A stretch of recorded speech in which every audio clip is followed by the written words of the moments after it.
a few questions.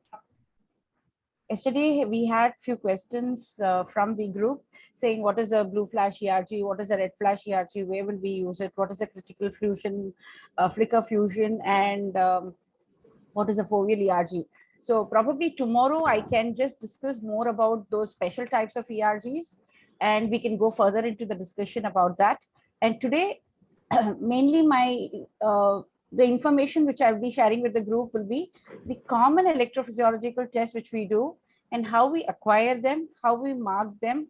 In case if there's any difficulties while acquiring, that is the whole, the master slides of my presentation carry that information, which I had kept it in mind for preparing for the CL Gupta group. Okay, but I see that, a lot of informative questions have been asked, like, they want to know more about different types of ERGs and functions available on the Roland machines. I'm happy that, you want to look into the research part of it and make use of the machine completely. Probably tomorrow I would be able to discuss in detail about those special tests. Okay, so to start off, this presentation is basically indicated for people who are starting their electrophysiological career or who is dealing for the electrophysiology for the first time and understanding the way the whole electrophysiology works. Okay, so please excuse me. This will be a basic presentation about the physiological tests which are available. And tomorrow we can discuss the clinical indications and clinical presentations and the special types of ERGs available on your machine. Okay, I hope that's fine. So I will continue with the slide over here. I will not go into the details as to how these waveforms are captured or acquired, because it is a standardized protocol which is inbuilt into the machine, and we record these recordings. Okay, so when I run a 6-pattern test or a 6 standardized test software, I can get the full-field ERG. Okay, so when I run a full-field ERG, I would be getting a rod response from a dark adapted 0.01 ERG responses. Then I will get a combined response.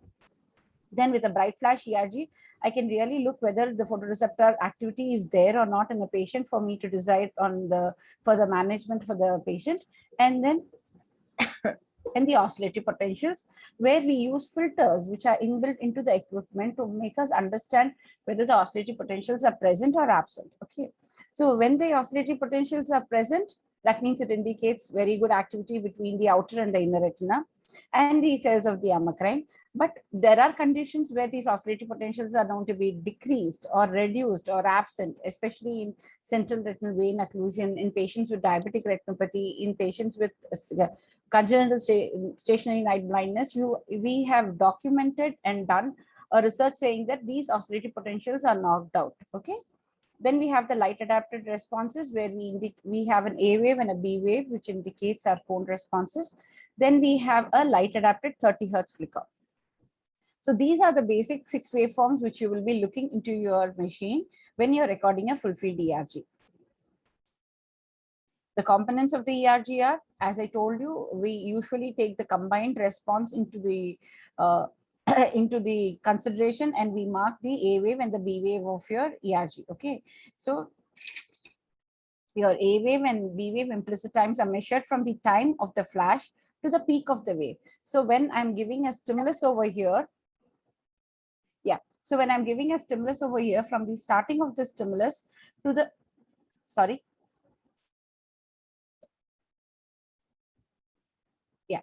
starting of the stimulus to the peak response of the negative deflection would be my amplitude of my A wave, which is the information from the photoreceptor cells. Okay, and the time it takes to time from the, the flash was given and to the onset of the peak activity, I will be recording as my implicit time.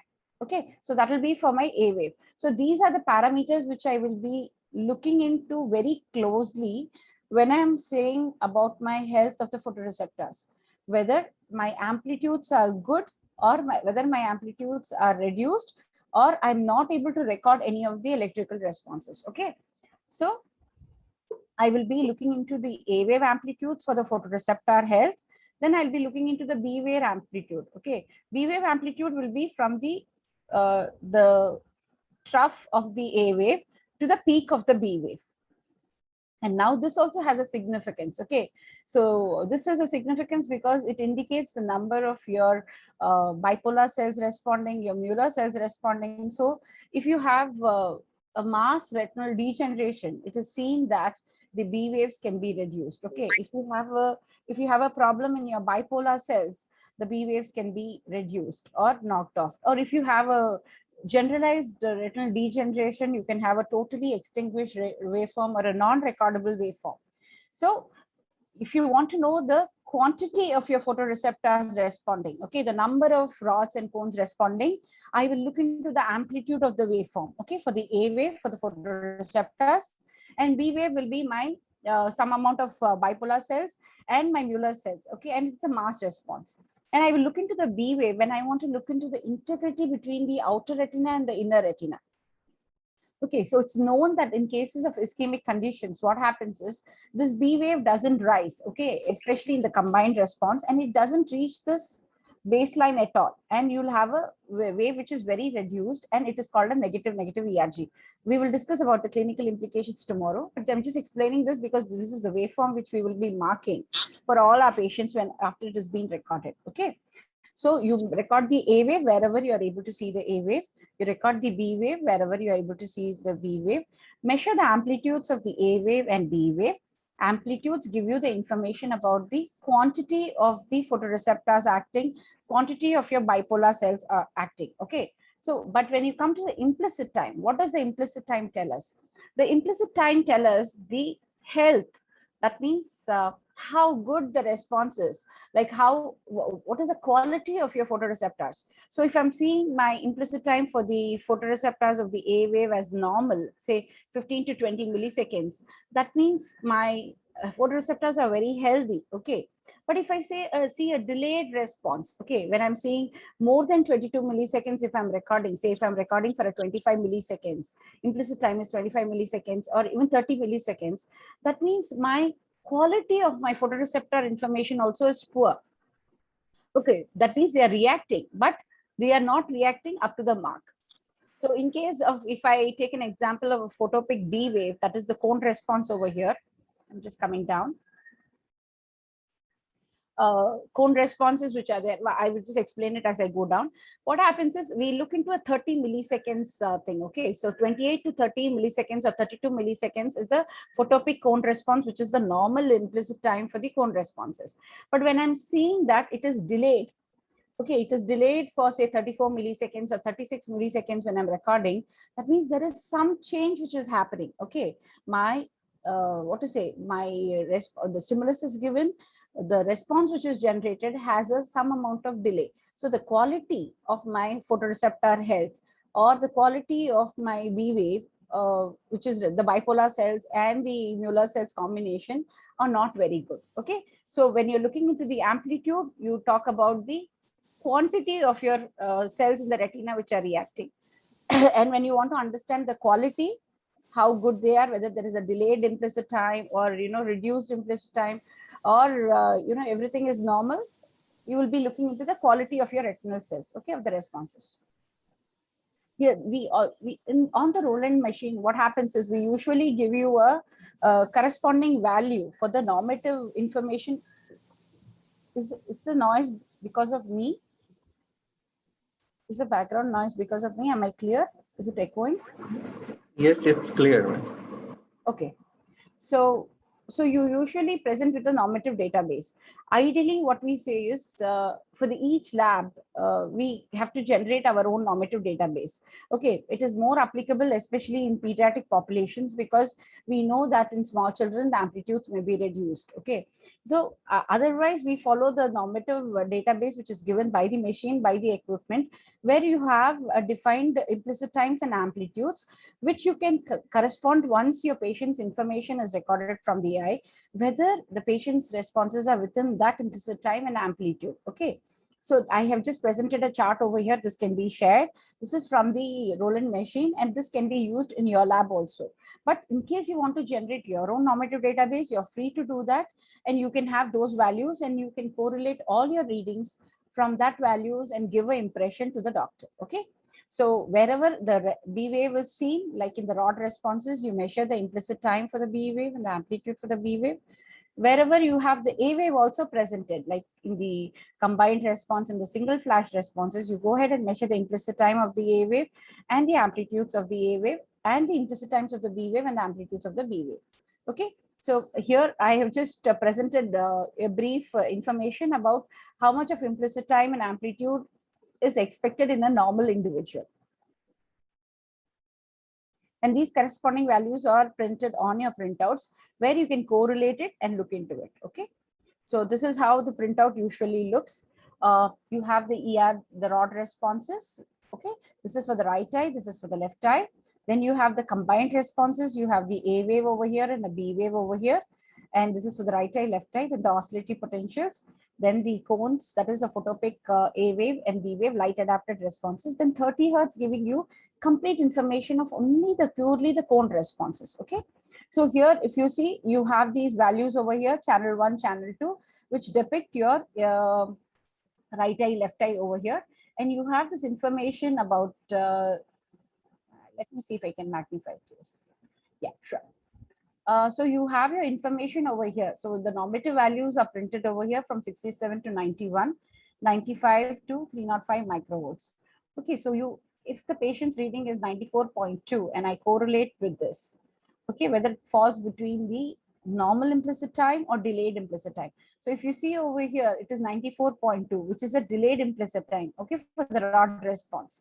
And here in the amplitude, it is 262 amplitude. So that means the amplitudes fall within the normative range. So why is this exclamation mark coming in? The exclamation mark over here indicates anything which is away from the normative value which is being presented. Okay.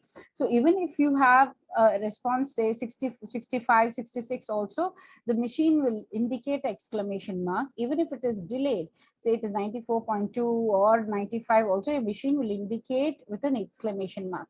Okay, indicating that there is a change from the normative values which have been presented. Okay, so wherever you see there is a difference between the range, okay, from the patient's response and the range which is presented by the machine, you will have this exclamation mark. It just wants you to look into that data very closely even before you comment on that data. Okay, so you have this presented data over here, like 14 to 22 is the milliseconds for the A wave, 33 to 46 is for the B wave. So you correspondingly correlate that and you give a response whether your rod responses are reduced or your combined responses are reduced, cone responses are reduced, or your 30 Hertz flicker is reduced. Okay. In the implicit times, you say whether the implicit times are within normal limits or whether there is a delay in the implicit time. The same thing applies for the cone responses. And in the 30 Hertz flicker, we see the the B wave amplitude and the B wave implicit time. Okay, so anything which is greater than 64 milliseconds, we take it as delayed. And we know there are some pathologies like the ischemic conditions in the retina can cause a delay in these B waves. So I will be looking at something like, 65, 66 milliseconds. If I'm capturing a B wave of a cone hertz at 66 milliseconds or 67 milliseconds, that means it is indicating me that my retina is going into an ischemic conditions. Okay, and I will look into the amplitude part of it, and amplitude part of it will indicate me the amount of cone responses which I'm getting, my health of the number of cones which are there responding. Okay, so when it is 104, whether it is normal or whether it is reduced, so anything less than 57 for me would be that most of my cones are being affected in that time. Okay, please stop me in case if you have any doubts, no problems. Okay, so what are the physiological factors affecting ERG? They can be either stimulus related or patient related. Stimulus related is the intensity of the stimulus which you present. Okay, the amplitudes of the dark adapted and the light adapted A waves and B waves increase with the increased intensity of the light and saturate beyond a level. That means when in a dark adapted eye, if you show a small amount of light of the smallest or the dimmest stimuli, if you show, you will be able to capture your responses. So as you increase the intensity of the light, the amplitudes are found to be increasing. Okay. Same thing for the rods, same thing for the cones in the photopic conditions. But again, there is a point at which the rods and cones stop and they saturate beyond a point, and we will not be able to measure them. So you need to look into the intensity of the stimulus. Usually this intensity of the stimulus, the way it is presented, is being taken care of by the machine itself. Okay, it is inbuilt. So we don't have to worry about it. Unless you're changing the intensity of the stimulus, say if you're using a blue flash or a red flash of the light, then you will be looking into how it affects your rods and cones, whether you are able to separate your rod responses separately or your cone responses separately. So at that time, you need to look into the intensity of the stimulus and the color of the stimulus, whether it is a blue light selectively stimulating the rod response or the orange light used to stimulate your cone responses, and how much of the background light which is there. Okay, and the frequency of the stimulation, whether you're using a slow stimulus to get only the information from your rods, or whether you're using a very fast light, like 30 hertz flicker or a 40 hertz flicker function to only stimulate your cone responses. Okay, and the duration of the stimulus, the way the while acquiring from one wave to another wave on the same part, like on the same rod responses, the first wave, the second wave, and third wave, which gives us the average of the wave. Even the duration, the interstimuli duration is also responsible for your responses and the way they are presented. So you need to look into these physiological factors, but these are mainly taken care by the machine. Okay, so you don't have to worry, and these are all software related. They are program related physiological factors which may affect your ERG amplitudes and your implicit times. The other factors which we need to really look into are the physiological factors of the patient. Okay, like yesterday we had a question saying that does the size of the pupil have an effect? Yes, the size of the pupil does have an effect, especially when you're doing an ERG, because the whole idea of doing an ERG is to stimulate the maximum amount of the retina. So at that point in time, if I'm going to stimulate the light in a small eye, I expect a reduced retina to be stimulated, and thereby I expect a reduced amplitudes to be coming in. So when you're talking about the flashes, like when I'm doing a flash VP, when I'm doing a flash ERG, when I'm doing a flash photo negative responses, I'm very particular that when I'm doing a multifocal ERG, I'm very particular that my pupil should be fully dilated. Okay, it should be a minimum of 8 millimeters of minimum of 8 mm of pupil, which I'm looking at. The other conditions can be, the factors can be the age. So, newborn babies have very low amplitudes that increase rapidly to almost, young adult levels by 6 months of age up to 1 year of life. So so if I'm recording at 6 months baby, and if my amplitudes are reduced, I should not jump into a conclusion that there is something wrong with the retina. I need to repeat the ERG after a year or after 2 years to see how the amplitudes of the patients vary. Okay.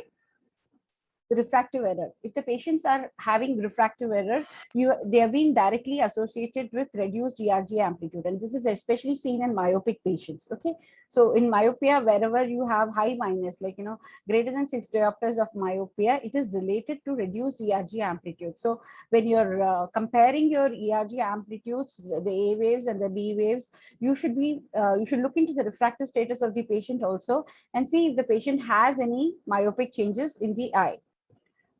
Intraocular differences. So you see that one eye is normal and the other eye is grossly reduced, then you please look into the intraocular differences. The intraocular differences should not be more than 8 to 11%. Okay, if anything greater than that, there should be a reason why it is reduced, and it is our responsibility to check what it is. It should not be technician related there, because when you're capturing the ERG, if the electrodes are not placed properly, if there is if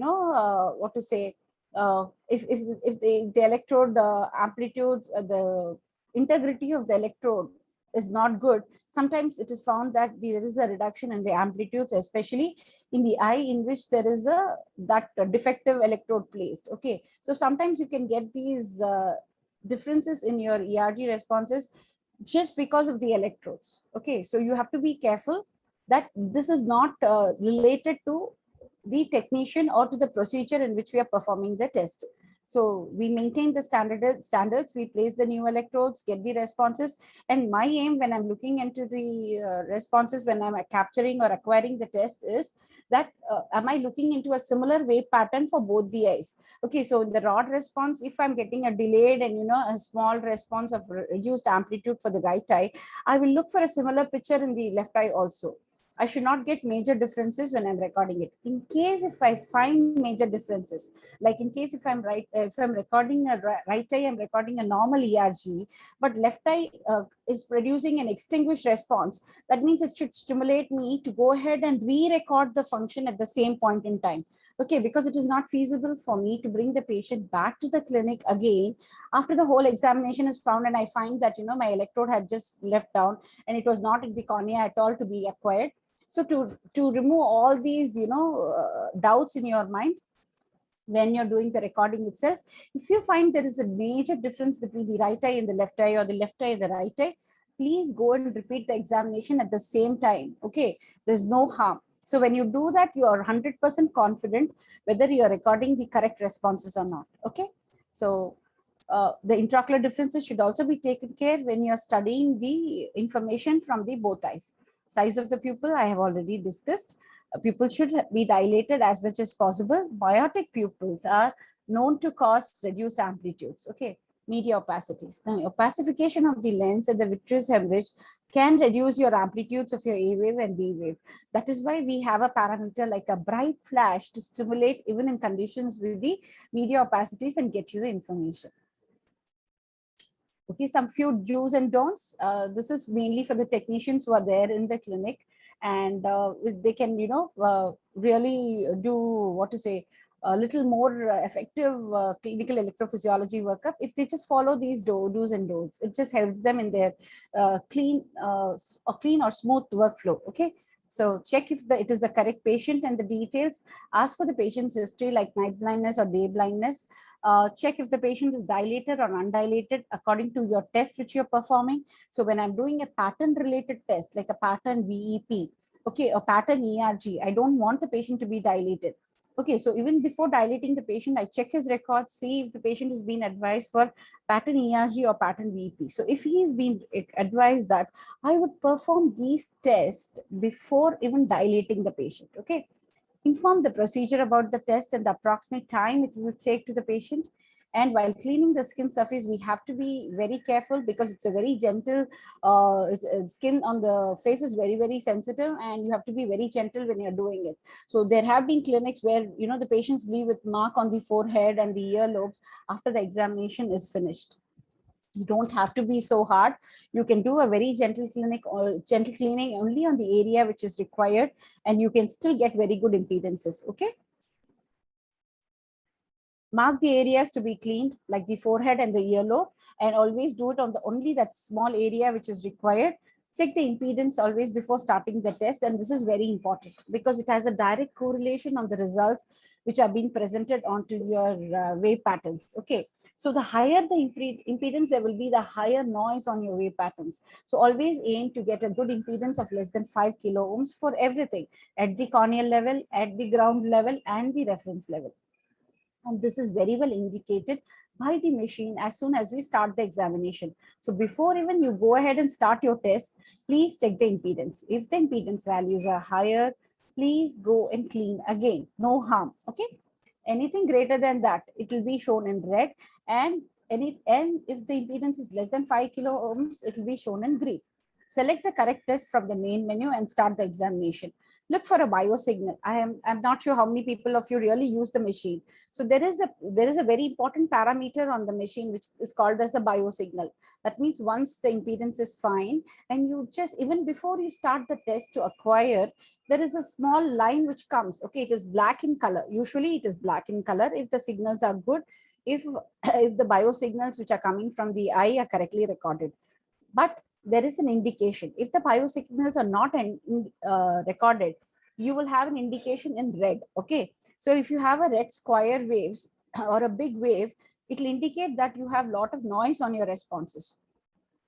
If the biosignal is in red or orange in color, please stop, don't examine the patient. Okay, because if you have a biosignal which is of this color, you will not be able to get good responses. A disturbed biosignal indicates a higher impedance, okay, or a noise which has been interfering with your responses. So I wait till my biosignal is in black and then start with the procedure. So it can be anything. It can be patient related. It can be, electrical noise which is interfering with your responses. So if it is patient related, you ask the patient to be calm, no jaw movements, no talking, no moving of the, no muscle activity, no twitching and things like that. And the patient is as calm as possible. And the electrodes which you are attaching should be as close as possible, especially the reference electrode and the active electrode. Try to keep them as close as possible to reduce this biosignal differences which you find, especially while acquiring the examination. Okay, and this is even if your impedance is okay, but still your biosignal is not visible, then look into the grounding of the room. Is it good? If the grounding should be less than 0.5, if it is more, please correct it and then go ahead. Check if you have a lot of noise during your recordings, and the noise is indicated by the undulations on your wave pattern. You can always inform the patients to relax, which this noise can be because of the muscle activity, or it could just be too much of blinking which causes these artifacts or the noise on your recordings. So ask the patient to completely relax and then pause the test, inform the patient, and then start again. Okay. And after once you have recorded, and if you want to remove this noise, there are few functions available on the machine, especially like the smooth function, which you can smooth the waveforms and remove this unwanted noise. You have this if there is a blink which is causing a very big artifact and a wave pattern like a rod response, and it disturbs your interpretation of your response, you can remove this with the help of a function called a blink artifact removal, which is also available on your machine. So even before you print out these reports, you have to remove this blink artifact and smooth the waveform if recorded with noise, and then give the analysis and the reporting. Okay. Always place a carpet at the footrest of the patient to stop the leakage of the small voltage signals if there are any. Okay. This is just how to go ahead and prepare. Yeah, this is the waveform which I said. I hope it is visible. This is how your biosignal will look when you have a lot of noise. This is not a biosignal. Okay, this is just noise which is there, indicating that your impedance is not good, and you go ahead and correct your impedances even before you start the examination. And this is a very unique feature of this machine, because even before you start the examination, you don't have a noise and you have a biosignal. Yes, somebody wants to ask me anything? Can I carry on? No, ma'am, you continue. Okay. So this is how the screen view looks like on the machine, where you have the A wave and the B wave. As I told you, have the channel 1, channel 2 for the right eye and the left eye, indicating the wave responses from the right eye and the left eye. You have the normative values given below. You have the facility to go and mark these responses manually. Okay. Sometimes when there is a wave pattern like this, it becomes very convenient for me, because the automatic markers on the machine indicate me where I have to mark. But there are cases when you have two waves like this, where the machine gets confused which peak to take. So at that time, you can use these cursors and you can manually mark the correct waveform and give the correct readings. And in most of the cases, especially if it is an abnormal retina, what happens is you will not be able to record these responses. You will have a flat or a non-recordable response. So at that time, what you do?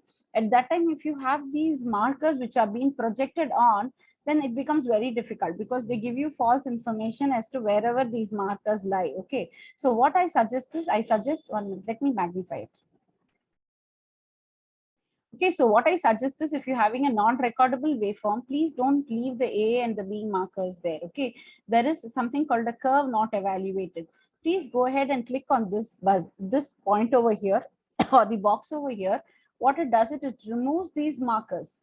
So if it's an extinguished response or a non-recordable waveform, I just go down over here and I say curve not evaluated, and these values which are here, they disappear.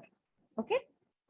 You can't mark a non-recordable waveform. You can't mark an extinguished response. So it is our duty to remove this curve, not highlight this curve not evaluated, and leave these areas blank. Okay, and I spoke about the smooth function. So when you have these undulations over here, that means there is some amount of noise over here. Okay, this and all is a noise which is generated. And you have a function called the smooth, where if you just click on the wave, and once you highlight the wave will become blue in color. So when I go to the smooth function and click onto it, this waves which are there, the noise which is here can be reduced. Okay, you just smooth the waveform or remove the unwanted noise responses from your wave patterns. And if you want to do, say, both together, say you want to do both the eyes together, you want to do, then you go ahead and do the smooth group. Okay, you go ahead, there is a function called the smooth group. As I told you, there is a blink artifact response which comes into the, it's an involuntary thing. Okay, you can't do anything if the patient blinks while acquiring the test, because the electrodes are already in place, be it a DTL or a jet electrode and things like that. So what you can do maximum is when the test is recorded, and if the blink artifact is recorded, usually you'll find the blink artifact recorded at this point in time. Okay, and if you see, the blink artifact will be a higher wave, which will be even higher than your normal A wave and a B wave. So what I do is I just go to this blink artifact, remove, highlight the wave, go to this blink artifact, remove, and I just click on it, and this blink artifact gets removed, and I get a smooth response like this. Okay. Okay, but after all this is over, okay, but I want to restore my waveforms back. I don't want whatever changes I had implied onto it, I don't want them to act. I just want to bring back my raw data. There is a function for that also. It is called restore your selected step, which you have done, or you can restore the whole group step which you had performed. If you have performed any smooth functions, or if you had removed the blink artifact, you can come back and get your normal patient's data which you had acquired. Okay, or if you want to delete a curve, say if you're dealing with one patient who's having no vision in the left eye, and you want only to record the right eye, but you have some responses of noise being recorded on the left eye also, you can go over here and delete that curve before you give the printout to the doctor. Okay, and sometimes you see that some 50 hertz or 60 hertz electrical noise does get recorded in the ERG, which can be due to unavoidable reasons. We need to find out what is the cause for it and remove it. But in case if you see for a particular wave in a particular time, at a particular time, you do have this 50 hertz noise response, which is basically due to the electrical noise which is generated. You have the facility to remove that also by applying these DSP filters. Okay, so what I do is I just click on this apply DSP filter. We have a drop down box over here, and it indicates whether you want to remove the 50 hertz noise or the 60 hertz noise. You just click on that, and just once you just say apply, it gets that noise gets reduced completely from all the waveforms which are there on the screen. Okay, so these are few tips which I thought will help you in your clinic. Yeah, so this is what I was saying, the smooth function, the smooth group, the DSP. If you want to, you define the DSP, whether it is the 50 hertz or the 60 hertz, you can remove your blink artifact. And if you want to restore whatever changes you have done to the selective step of the wave pattern or to the whole group which you have done, you can go ahead and do it. And you can delete that curve from the result if you want only the right eye information or only the left eye information to be projected onto your printouts. Okay, and this scale is very important. The scale defines the scale of your wave patterns. Okay, when we are talking about rod response, I would expect it to be within the scale of 250 microvolts. And when I'm talking about a combined response, again, my scale over here would be 250 microvolts. When I'm talking about the cone responses in 30 hertz, I would be looking to see these responses, especially with a 100 microvolt scale. Okay, and I'll tell you why this scale is important. So depending on the scale, what happens is these waveforms can be shrinked in size or can be increased or expanded in size. The amplitudes don't change, but this scale is given to facilitate that you get all the patterns in a proper way when you do the printout. Okay, but when you're recording the wave patterns, I want you to record in a particular scale. Rod should be recorded in a particular scale. Combined response should be recorded in a particular scale. Cone responses should be recorded with a 100 microvolt scale. And this should be maintained for all your examinations in the lab throughout the whole life of your clinical labs. Okay, because this if I'm going to be having a reduced scale over here, it look as if, you know, my waveforms have become small.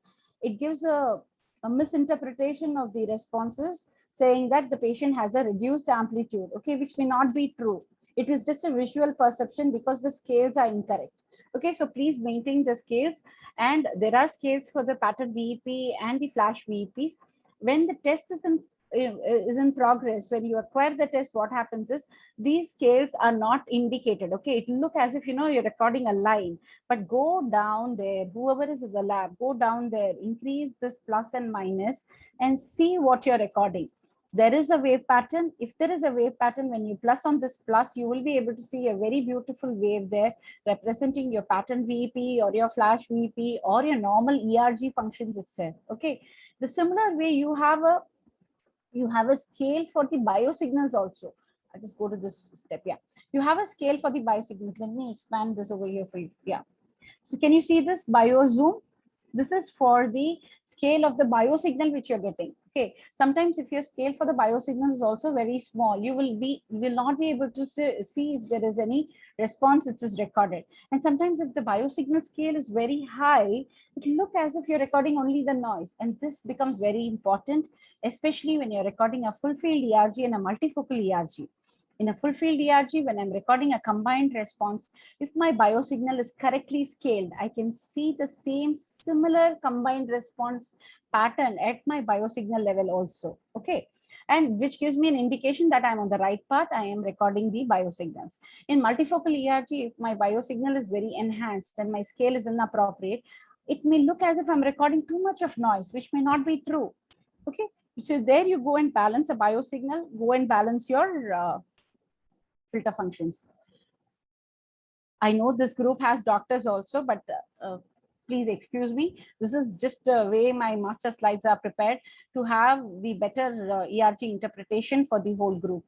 Okay, so what are the parameters which the doctors or the technicians will look in even before going ahead and, you know, seeing the wave pattern and analyzing those reports, and what they can do at the level in the clinic to have a better ERG recorded. There are some troubleshoots which you'll find, which is just a summary of whatever I have discussed now. So in case if there is no waveform, just see if your electrodes are not good. If it's a DTL which is placed and you're not getting a waveform, please check if the DTL integrity is good or not. And if not good, if you still have doubts and your responses are not recorded and they don't correlate to the patient's complaints and things like that, go ahead and change it with the new DTL and check if you are able to record the responses. Okay.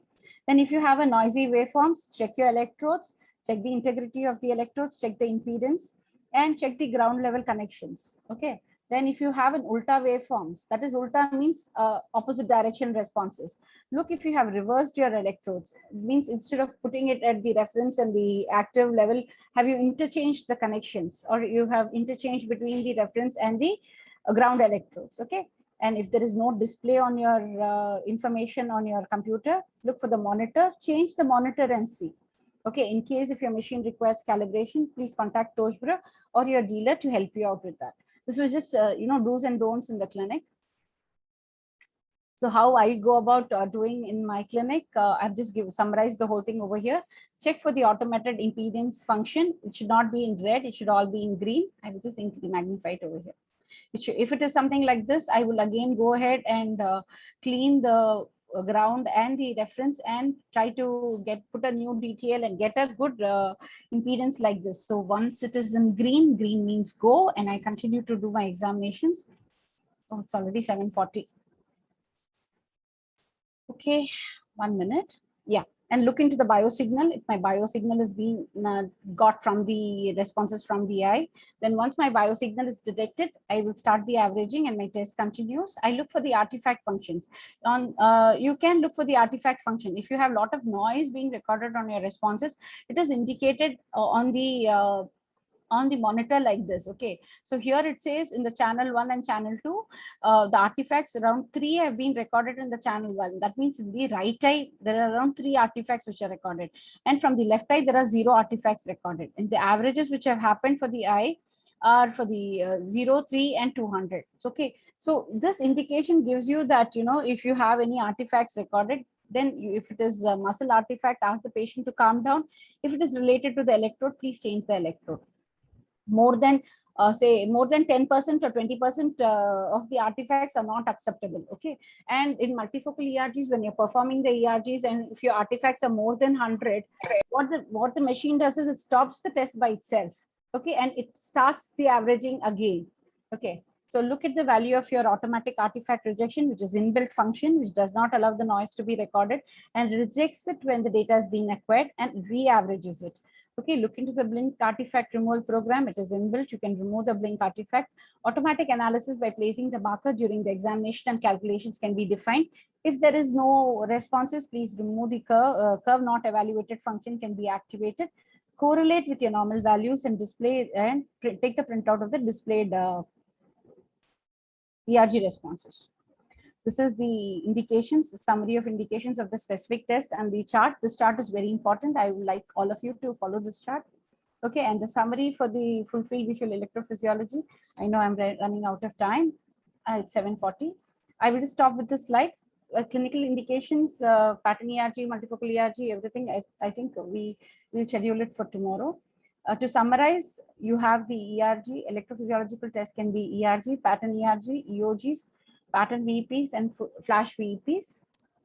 When do you do an ERG? When you want to know the mass responses or the photoreceptor responses, you go ahead and record the ERG. ERGs can be of 3 types, which could be a full field ERG, which gives you the complete information of the mass retina, of the rods, cones, and the bipolar and the amacrine cells. You can do a pattern ERG, which is done undilated, which gives you information of both the macular information and the ganglion cells. And wherever you feel like in patients with say in glaucoma, you can record a pattern ERG and find out if the ganglion cell function is reduced. You go ahead and do an EOG when you want to understand the information between the RP and the photoreceptors integrity. You can go ahead and record your EOG. Pattern VP and flash VP, where you want to know the information between the macula and the occipital cortex, you can go ahead and do this. I stopped my presentation today. As I told you, it was more of an application presentation. You can ask any doubts if you want. I don't mind spending some time and explaining everything. Ma'am, there is a question in the chat box. Yeah, sure. 1 minute. I'm trying to stop my presentation. Is it stopped? Yeah.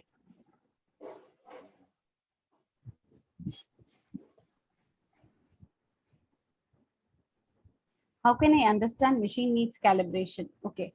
So when the machine is shipped from the Germany itself, the machine comes as a calibrated kit. That is why on your monitor, on the pattern monitor, we would have written, don't touch anything there. Okay, the functions will be disabled on your monitors, especially the pattern monitor, because it comes calibrated from Germany itself. Okay, and the calibration kit has a the flashes which are generated by the machine are also calibrated, and the calibration dates are already inbuilt, and your service engineer, especially from Toshbro Medicals, will be there to let you know when your machine is due for the calibration. And if it is due for the calibration, they would do the needful. You don't have to worry about it. It is inbuilt. Okay. How we measure the intraocular difference if one eye has some disease and the other eye is normal. See, as I told you, if there is a difference between 8 to 10% is the intraocular differences. Okay, so anything which is greater than 10 microvolt when you're speaking, say pattern ERGs are very, they have a very less, a normal pattern ERG will have around 2 to 8 microvolt is the amplitude. Okay, it can be increased sometimes, it can go to 16 microvolt also. So but when in one eye, when I'm comparing, it is only 2 microvolt, and the other eye is like 12 microvolt or 26 microvolt. This should let me have a doubt. So any difference of more than 10% between the two eyes will indicate that there is some changes which are happening. So if it is a pattern VEP or a pattern ERG, I will look into the visual acuity function of the patient. So it is known that the amplitudes of your responses have been reduced in patients who have reduced visual acuity. Okay, so please look into the intraocular differences. You will be able to find out if there is a delay, say in patients with multiple sclerosis. If it is only one eye which is being affected, you will be able to see there is a delay in the latency. You will have greater than 6 milliseconds of latency in one eye, and the other eye, if it is 100 milliseconds in one eye, you may have it as like 106 or 108 milliseconds in the other eye, which itself give you an indication that there is a difference in the transmission process. Okay, especially in patients with multiple sclerosis and patient with optic neuritis. But you will not be able to really appreciate it if there is symmetrical disease pattern which is happening in both the eyes. Okay, so if it is a degeneration which is going on, say if it's the retinitis pigmentosa, you will have delayed implicit time and reduced amplitudes in both the eyes. So when you have the symmetrical patterns of the diseases, it's very difficult to understand. But when you have this asymmetrical presentations, like having an acute attack of an optic neuritis in patients with multiple sclerosis, you may be able to pick out these intraocular differences, which are very clearly visible on your VP patterns. Okay, your pattern VP will definitely give you those ranges where you can say there is a discrepancy between the right eye and the left eye, and which will correlate to your patient's complaints, decreased red saturation, color vision of the patient, your visual fields. So everything has to be kept into consideration. Your fundus examination will indicate you, and all this will, it's like a puzzle. You have to just complete the parts of the puzzle to come to a conclusion what is happening to the patient. I want to ask a question. There are certain studies, in fact, a study which for multifocal ERG, which says that when the dilatation of the pupil was compared for 5 mm, 6 mm, and 8 mm, then the amplitude did not get affected. It was a latency because of some conduction defects which was there. So it was a latency which got affected.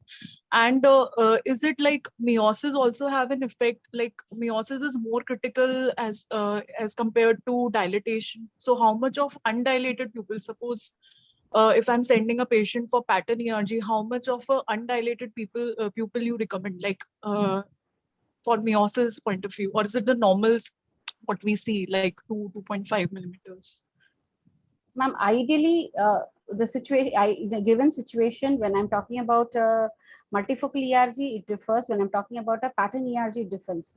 Pattern ERG, my whole concentration is that I keep the pattern in a clear visibility. That means the patient should be able to see the pattern clearly. So we all know that once we dilate the patient itself, his near vision is distorted, and to certain extent his distance vision is also distorted. So when I'm recording a pattern ERG, my concern is to keep the pattern which is being projected onto the macula 100% clear to the patient. That is why I advise the patient to wear the glasses, sit at a fixed distance of 100 centimeters, and with the stimulated condition, I record with the photopic condition, I record the responses. Okay, so when I'm talking about the pattern ERG, I want an undilated pupil of size of 2.5 to 3 millimeters. So it has been seen that if I dilate and do a pattern ERG, what happens? If I dilate and do a pattern ERG, I get a delayed implicit times. Okay, so I'm not able to really assess whether there is any delay is because of the disease or because of the quality of the focus, optical focus, which was disturbed in the eye or distorted in the eye. But when you're talking about the multifocal ERG, pupil dilatation becomes an essential parameter there. Because what it has been seen, as you already mentioned, that when you're doing the test in different pupil sizes, amplitudes may not have a difference, but you have seen there is a delay in the implicit time, correct? Ma'am, yeah. Correct? Yes, yeah. yes. Yeah, that's because when you have this, what happens is when you have this undilated pupil or different sizes of pupil, the amount of the hexagon patterns which are stimulated onto your cone cells are constantly changing, correct? And whenever you send a stimulus, or whether it is a pattern or a flash, there is some amount of cones which are responding. Depending on the number of cones which are, fired at that moment, the responses are recorded. So when you have different pupil size, depending on the area which the number of cones are being stimulated, you see that the firing of the cones takes time. And it has been seen that, with the reduced pupil, you have delayed implicit time. So the pupil size becomes very important in a multifocal ERG. So I would advise you to have a standardized environment when doing a multifocal ERG, and please do it under dilated state with possible DTL electrode, which will give you very good responses. And pattern ERG, prefer to do it in an undilated state. A normal 2.5 to 3 millimeter of pupil size is acceptable.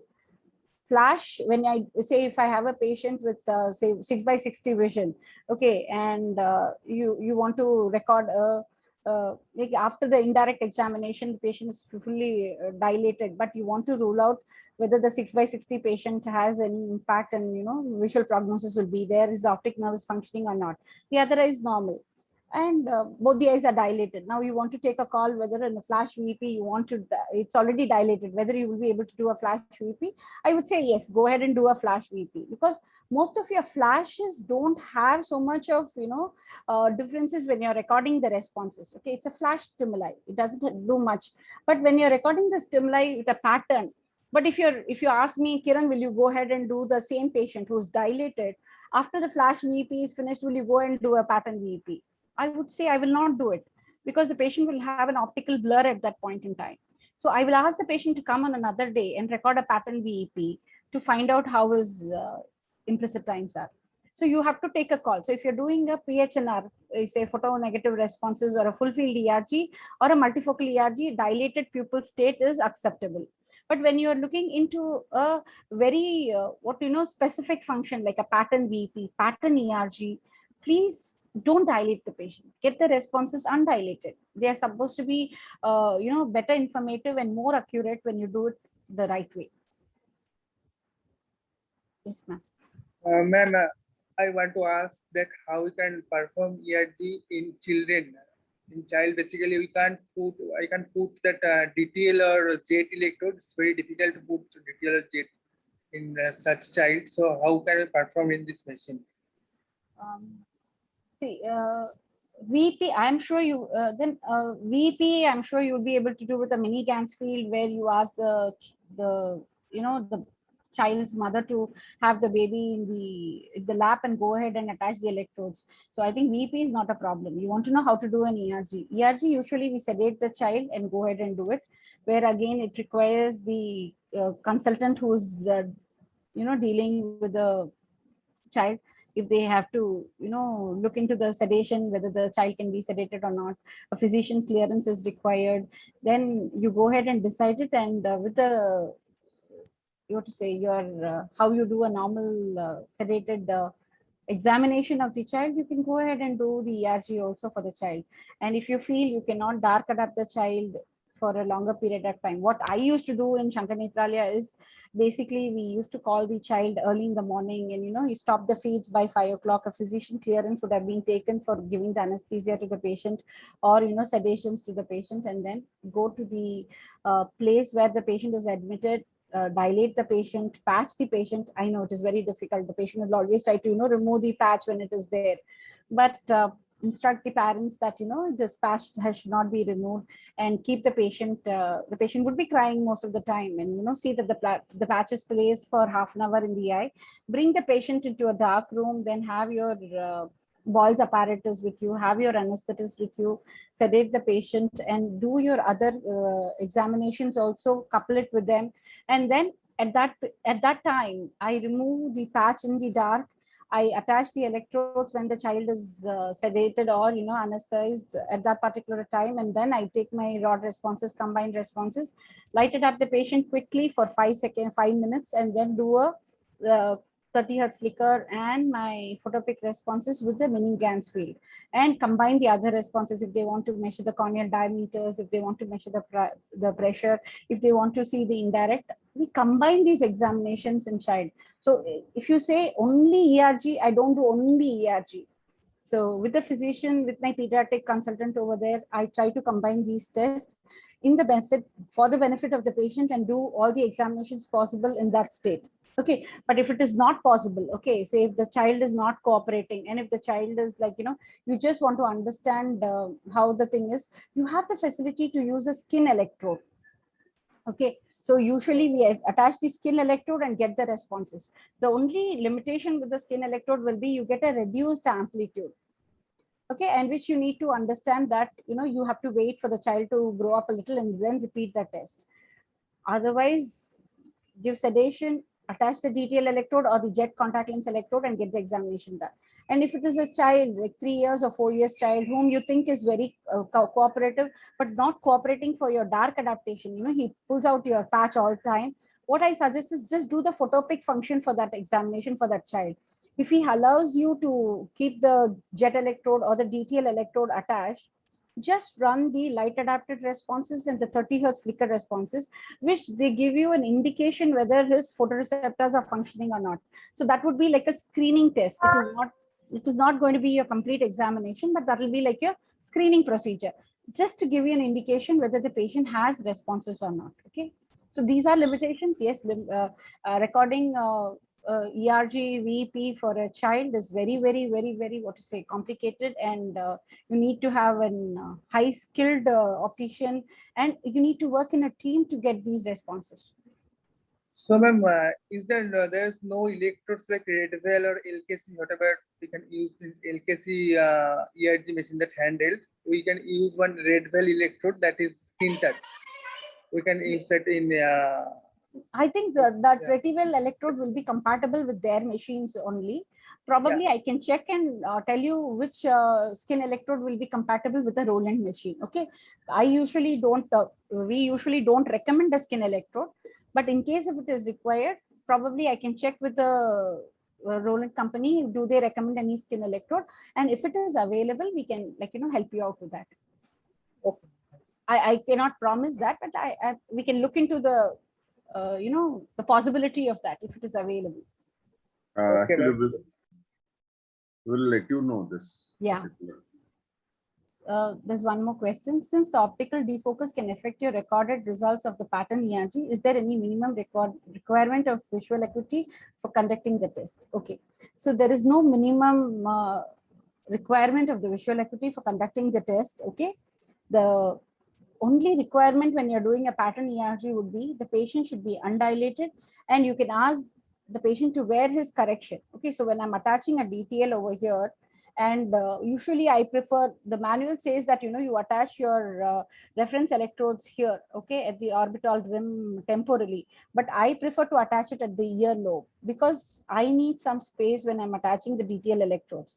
So what I say is, attach the DTL electrodes, ask the patient to wear his correction, which is his best corrected visual acuity correction spectacles, and then go ahead and record the pattern ERG. Okay, so there is no minimum requirement. You can do it at any levels. The two main things which need to be kept in the mind are the patient should be undilated and the patient should be wearing his correction, best corrected visual acuity as glasses. And in case if he doesn't have glasses, you have the Roland machine gives you a box of lenses. And if you have those pediatric lenses, these are rimless lenses. So if you have this pediatric trial frames, you can insert these lenses and you ask the patient to look through them and go ahead with the examination. Any more questions? Otherwise, we can wind up for the day. Hello, ma'am. Yes, sir. In our machine, the normal data is for according to German people or Indian people? See, when these machines are built, they don't have too much of Indian population data incorporated into them. So it's basically the normative data of the German people only there. Okay. Most of the machines, if you see the LKC, if you see the diagnosis, if you see the Roland machine, if you see the Metrovision, none of these machines will have Indian population data.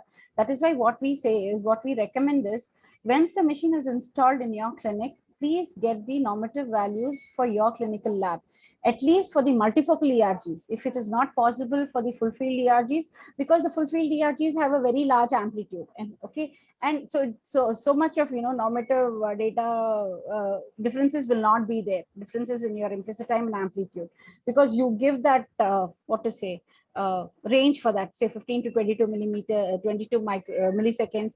You have a range of say 100 microvolt to 250 microvolt. So mostly your full field ERGs will be falling within those normative values. The normative values comes into play, especially when you're dealing with high myopic patients, when you're dealing with your pediatric population, and when you're dealing with your multifocal ERGs, because again, these are all small signals which you're acquiring, and you need to have a standardized way where you can compare. And if you're very particular about the Indian population data, it can always be recorded, and you can have your normative data recorded for your clinic with a base of 50 or 60 patients who have been clinically normal. You can examine them. You can have the ERG recorded. From there, you can calculate on an Excel sheet the minimum and the maximum values and keep it as a representation. 20 to 30 years of age group, this is the value for the implicit time and the amplitudes for the A waves and the B waves. 30 to 40, this is it. 50 to 60, this. Greater than 60 is this. Okay. So it is very easy. You can do this normative database for the clinical values which you're using in the clinic and have it as a reference point for your thing. But worldwide, what they do is they do follow the normative ranges which is given by the machine. Okay. Each machine. Yeah, that will make a good publication also, Rajkumar, if you can work on that. So Ma'am, there's a question by Dr. Chanda about top 1 minute. 5. I will just, when you are on the line, you said you can have a good publication. So when you're recording that, please record simultaneous multifocal ERG normative values for the same patient. Please try to do a photonegative responses and SCON ERGs also. So whatever is available, data set of the test parameters are available. So if you have planned to do a normative value database for your clinic, please record it for all the functions or the softwares which are available in your system. Okay, so you can directly correlate it for all the things. So you do it for your full field ERG, do it for your pattern ERG, and for your multifocal ERG, if possible on the same patients, or run a parallel study and have a complete data map. Yes, ma'am. Sorry to interrupt you. Please go ahead. Thank you, ma'am. There was this question by Dr. Chanda about what are the top 5 indications Yeah. for clinical. Clinical indications is whenever I see a patient with retinitis pigmentosa, say a bony speckle pigmentation or any abnormal pigmentation in the retina, I would go ahead and advise for an ERG test. In case if my patient is complaining of any day blindness, say and a decreased color vision, so I will go ahead and do an ERG to find out if the patient is having any cone dystrophy or any other just the red green color blindness. If it is a night blindness and I'm not able to find out the cause on my fundus examination, I will try to rule out whether it is a progressive condition or a non-progressive condition by to find out whether I'm dealing with retinitis pigmentosa, where I expected grossly reduced responses for the rods and cones, or when I'm looking at a negative ERG as it is seen in congenitally stationary night blindness. So inherited retinal diseases, I would go ahead and do an electrophysiological examination. In patients with unexplained visual loss, where I am not able to find out what is the cause for the decreased vision, I will go and find out how the rods and cones functions are and do an electrophysiological examination. In patients with drug toxicities, or if the patient has been on any medications for the cancer drugs, or for the say if the patient is on hydroxychloroquine for a very longer period of time of say 1 year and 2 years, and suddenly complaints of decrease in the central vision and color vision, then it indicates me to go ahead and do a multifocal ERG and an ERG. And in patients with optic atrophy, in optic neuritis, in multiple sclerosis, these are the conditions where I would go and record your flash VPs and pattern VPs to see the conduction which is happening at the optic nerve.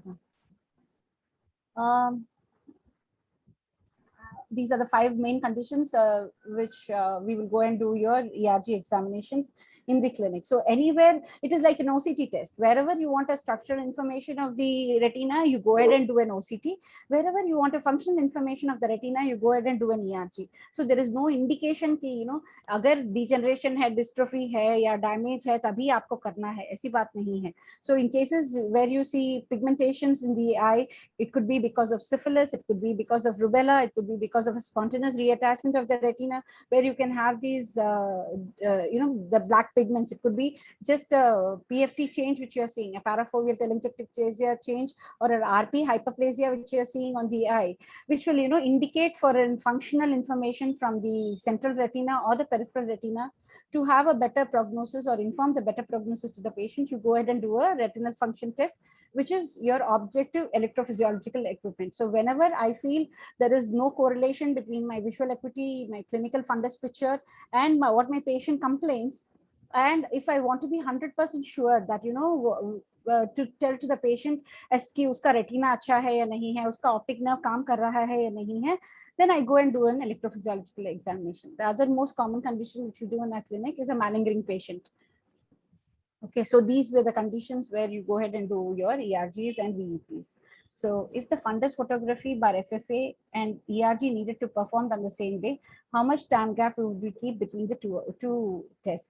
Minimum of 2 hours is required, because what is seen is when you show a bright light to the eye during the fundus photography and the FFAs, what happens, your rods and cones get bleached out for some time. Okay, so you need the normal status of your rods and cones to be achieved even before you go and perform the examination and identify how much of your responses are being generated. So minimum gap of 2 to 3 hours should be there between your fundus photography and an FFA if it is done for an ERG to be done. I hope any more questions, always welcome. Tomorrow also we will be meeting. Tomorrow we'll discuss about the clinical conditions of the ERG. Yes, yes. Is there a question for me? I think no more questions. Thank you very much, Kiranji. We'll join again tomorrow with lots of questions. And sure, anytime. Anything whichever I can answer, I will do it. Otherwise, I will consult with the books and go ahead and give you the answer. Thank you so much. Thank you so much. I take leave. Yeah, thank you, everyone. Thank you.